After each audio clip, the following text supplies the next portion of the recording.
Baik, pemirsa, Anda kembali bersama kami di live event. Saatnya saya bersama dengan Direktur Eksekutif Indonesia Indicator Rustika Herlambang akan membahas mengenai bagaimana tentunya emosi masyarakat, terutama netizen, warganet juga terkait dengan sebelum dan sesudah hitung cepat. Saya mau ke sebelum hitung cepat dulu, Mbak Rustika. Kita lihat apa yang bisa kita cermati di sini. Jadi ada satu hal yang menarik ya, karena kan kita setiap hari melihat fenomena yang terjadi di media sosial yang sangat dinamis gitu. Ya. Jadi ternyata dalam 2 hari gitu ya, yang kita lihat itu emosi netizen itu cukup positif gitu. Positif dalam artian apa?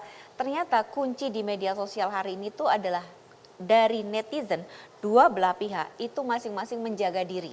Menjaga diri. Menahan diri. Oke. Nah, seperti itu. Jadi mereka menjaga situasi supaya situasi itu tidak gaduh gitu. Dan itu nanti kan kita bisa lihat bagaimana perkembangan emosi dari waktu ke waktu dan bagaimana sentimen atau reaksi netizen terhadap situasi yang terjadi saat ini gitu. Jadi akhirnya terasa lebih sejuk dalam tanda petik. Betul. Karena semua orang itu memiliki hal-hal yang positif dari kandidatnya masing-masing. Betul, Seperti padahal itu. kalau kita lihat bersama pemilu kali ini selain di Jakarta ada 5 suara juga dikatakan cukup kompleks, ternyata masih ada hal positif ya kita lihat Betul di sini sekali ya. gitu. Oke. Positifnya yang tadi itu karena masing-masing bisa menjaga situasi supaya lebih tenang, khususnya di media sosial. Media Kenapa sosial. saya sampaikan begitu? Karena 2 hari menjelang Pilpres, pada saat hari tenang itu justru ada emosi negatif yang muncul besar sekali di media sosial gitu. Oke. Dan itu disebabkan oleh isu terkait dengan fitnah gitu.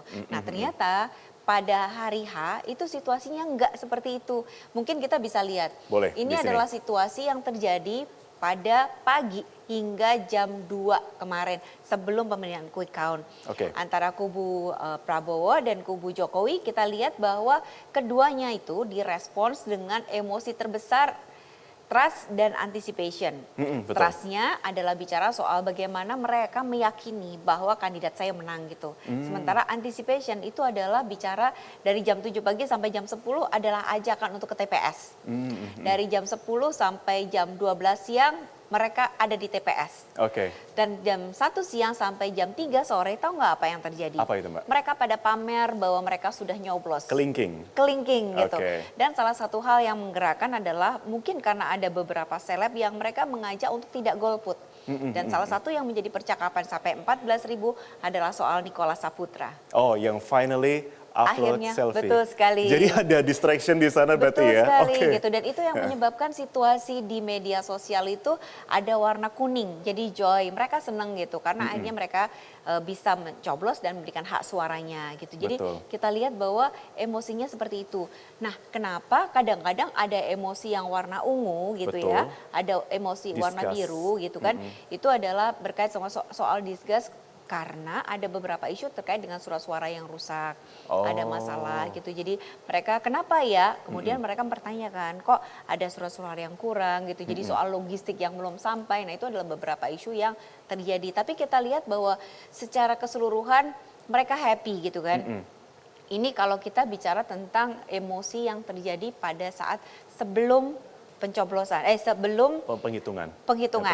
Ha. Nah, gitu. Oke, Mbak Rustika, ini coba Ya. saya bedah dulu ya, coba ya. Ini kita belum mengatakan KPU, kita bicara soal pasangan calon dulu di sini. Kok saya lihat secara kasat mata ya, Iya. kok nomor 1 ini sepertinya lebih dominan warna ini ya, hijau dibandingkan yang warna orange. Sementara Iya. nomor 2 ini lebih dominan warna orange dibandingkan warna hijau. Apa yang bisa kita lihat di Ya, sini? betul sekali. Jadi memang ada karakter gitu ya dari netizen. Ini tuh dalam setiap kali perhitungan gitu ya, mau weekly mau monthly, kalau yang ditujukan ke Pak Jokowi itu lebih banyak didominasi warna hijau, trust, dukungan, mereka meyakini Trust. kinerja dan apapun yang disampaikan oleh Pak Jokowi gitu ya.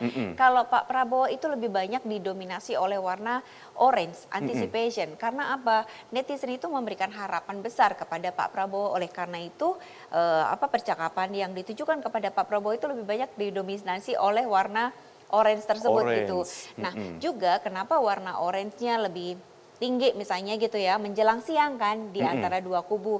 Walaupun di satu kubu ada yang warna ungu. Itu adalah bercerita supaya kita harus menjaga TPS sampai terakhir. Gitu kan, kita harus mengawal suara kita. Nah, seperti itu menjadi percakapan juga di antara dua kubu tersebut gitu. Oke, tapi sebenarnya dibandingkan dengan dua pasangan ini ya, KPU itu lebih banyak nih sepertinya tweets-nya. Ya, betul sekali. Jadi kalau dilihat dari sisi percakapan ya, yang saya bicara gitu ya, itu ada memang lebih banyak kubunya Pak Prabowo. Jadi kubunya Pak Prabowo itu dia emang memiliki karakter yang cukup militan gitu ya, rajin, dan nanti kita bisa lihat misalnya dalam jejaring social network analysis gitu. Kita lihat walaupun mereka akunnya sedikit, tapi jumlah percakapannya tuh lebih besar dan dia merespon yang lain, retweet yang lain ya seperti itu. Nah ini adalah yang tadi saya sebutkan.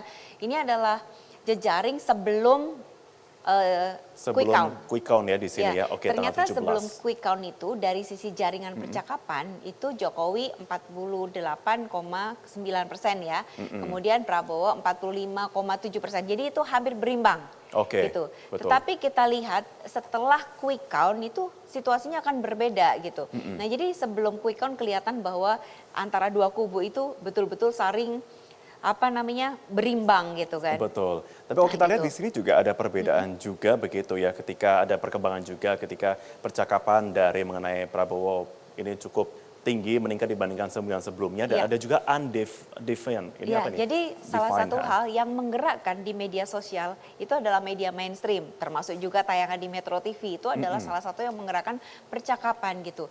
Dan pada saat jam sore hari itu mereka digerakkan oleh satu isu yang sama, yakni hasil quick count. Quick count di sana. Salah satu hasil quick count yang masing-masing dipersepsi beda satu dengan yang lain, tetapi memiliki emosi yang sama gitu. Oke. Jadi kalau kita bisa lihat misalnya gitu kan peta percakapan yang setelah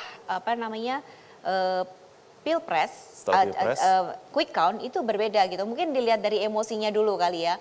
Jadi kalau kita lihat dari emosinya itu kelihatan bahwa ini kan dari jam 3 sampai jam 10 malam kan. Sampai jam ke-10 Nah, malam. kita lihat bahwa ketika quick count itu diumumkan dari dua belah pihak itu tidak ada emosi negatif yang besar seperti marah yang luar biasa atau disgust yang luar biasa atau Oke. kecewa yang berlebihan. Enggak kan gitu.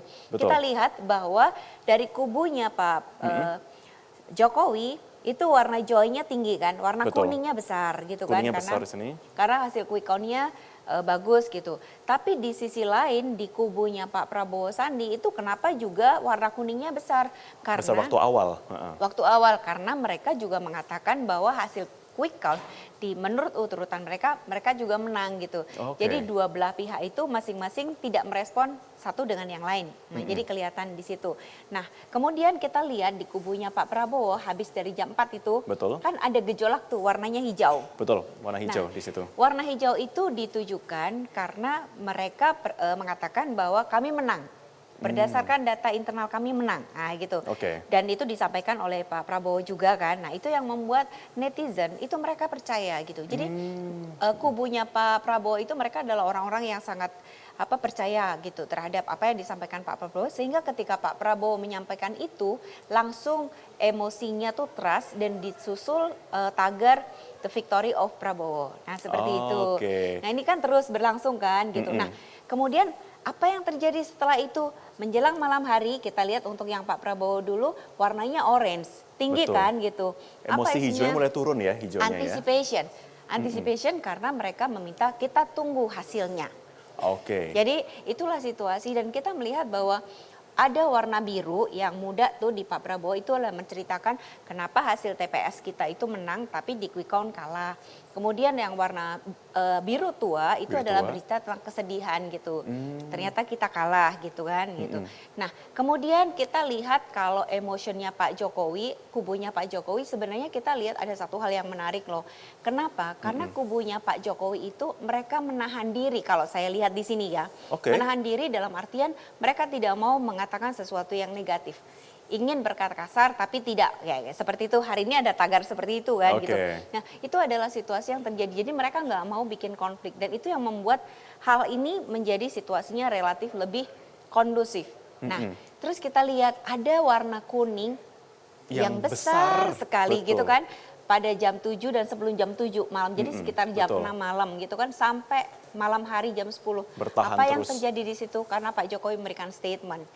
Nah, Oke, ketika Pak Jokowi baik. memberikan statement, reaksi netizen itu semua lari ke sana. Nah, seperti itu gitu. Senang begitu ya. Nah, mungkin situasi itu akan berubah sebenarnya kalau kita lihat perkembangan berikutnya ya.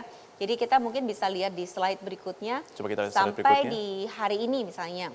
Mm-mm. Nah itu situasinya berubah sama sekali gitu.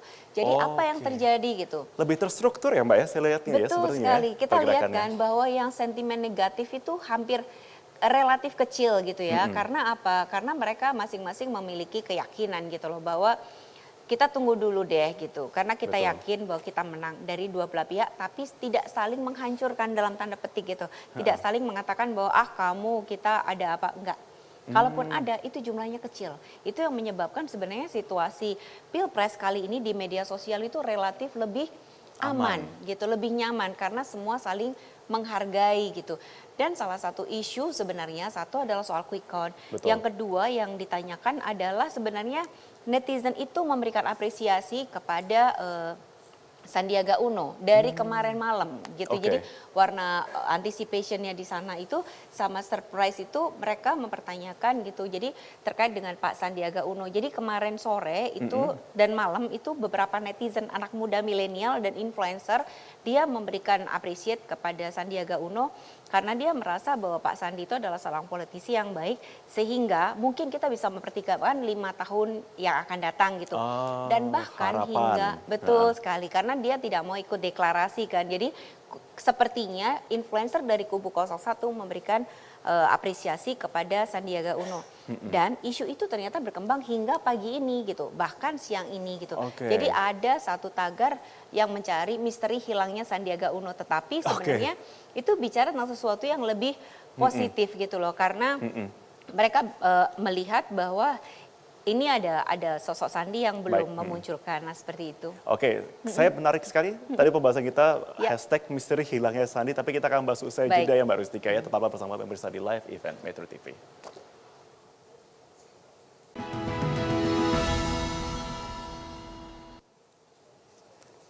Anda kembali bersama kami di live event Mbak Rustika. Tadi sebelum jeda, hashtag atau tagar misteri hilangnya Sandi juga menjadi sorotan dari warganet ya. Apa yang bisa kita baca di sana? Nah, jadi sebenarnya kita tahu bahwa Sandiaga Uno adalah figur yang dia rajin di media sosial. Dia Betul. adalah salah satu media darling gitu. Kemanapun pergi dia selalu posting. Jadi ketika dia tidak aktif, netizen pasti mencari gitu. Mencari Ini nggak Sandi banget nih gitu loh. Karena dia tiba-tiba setelah kejadian dia kan datang ke rumah Kertanegara kan. Betul. Tapi setelah itu tidak ada informasi apapun gitu, tidak memberikan statement apapun. Sehingga netizen itu dia penasaran gitu, kemana Sandi gitu. Sejak tadi malam gitu. Walaupun ketika ada deklarasi dan dicari lagi Sandi nggak ada lagi gitu. Nah itu yang membuat netizen langsung memberikan respon dengan cepat gitu. Karena mereka tahu gitu, ini kemana Sandi gitu. Walaupun sudah disampaikan bahwa Pak Sandinya lagi sakit gitu, Betul. tapi netizen sepertinya tidak percaya gitu, berarti ada sesuatu gitu. Oke, tapi berarti ada dominasi juga dari emosi masyarakat terkait dengan Sandi melebihi dari Pak Prabowo berarti ya? Eh, jadi netizen banyak ya. Jadi gini, netizen itu mereka yang mendukung Pak Prabowo dengan apapun yang disampaikan oleh Pak Prabowo itu mereka yakini kebenarannya. Nah, Oke. itu adalah karakter pendukung setia gitu loh. Saya yakin apa yang Pak Prabowo sampaikan gitu. Nah, itu sebenarnya persis dengan fenomena post truth gitu kan. Oh, iya. Saya ingin meyakini apa yang menurut saya benar gitu. Jadi di media sosial pun mereka yakin bahwa ternyata betul yang disampaikan oleh Pak Prabowo. Jadi saya percaya. Dan itulah yang membuat dukungan kepada Pak Prabowo itu masih mengalir dari kubu mereka gitu. Dan mereka masih tetap mengangkat hashtag tentang the victory of Prabowo seperti itu. Bahkan sampai saat ini gitu. Sampai saat ini. Sampai saat ini. Dan ketika Pak Prabowo juga memberikan pernyataan supaya semua menjaga situasi, itu juga diamini gitu ya sama netizen khususnya oleh kubu-kubu Prabowo yang selama ini negatif. Mereka bisa menjaga diri juga, menjaga pernyataannya juga. Dan kemudian kalau kita lihat tadi yang anticipation gitu ya, salah satunya adalah mereka diminta untuk tunggu dulu deh hasilnya gitu. Dan tunggu netizen dulu. itu juga dibawa, coba deh dicek di TPS masing-masing. Nah itu ada anjuran untuk menjaga situasi, coba dicek gitu. Benar apa enggak gitu, kalian harus menjaga gitu. Dan satu hal yang paling penting yang juga menjadi perhatian netizen adalah soalnya disinformasi. Jadi disinformasi itu sedang berkeliaran di antara lini media massa, Sangat di besar media di media sosial gitu. Nah akhirnya netizen itu kadang-kadang tidak tahu gitu, sebenarnya informasi yang benar itu yang mana. Nah, itu mungkin perlu menjadi perhatian juga gitu. Karena apa? Kalau misalnya kita mendapatkan informasi, sebaiknya kita harus juga melakukan check and recheck. Betul. Nah, salah satu hal yang sekarang menjadi perguliran nih di media sosial adalah soal hasil quick count. Hasil quick count, Hasil oke. quick count, hasil apa namanya di perhitungan di luar negeri, hasil perhitungan di beberapa tempat. Nah, itu seringkali apa yang diterima itu tidak sesuai dengan fakta gitu. Baik, baik. Nah, itulah yang menjadi perhatian netizen dan itu yang membuat mereka membuat emosi tadi gitu. Anticipation dan harus menjaga, tolong jaga untuk Indonesia seperti itu. Baik, baik. Mbak Rustika, terima Ya. kasih Mbak untuk penjelasan dan juga pemaparannya. Saya juga tidak sabar juga menonton bagaimana tentunya emosi yang terbangun juga sepanjang hari ini ya.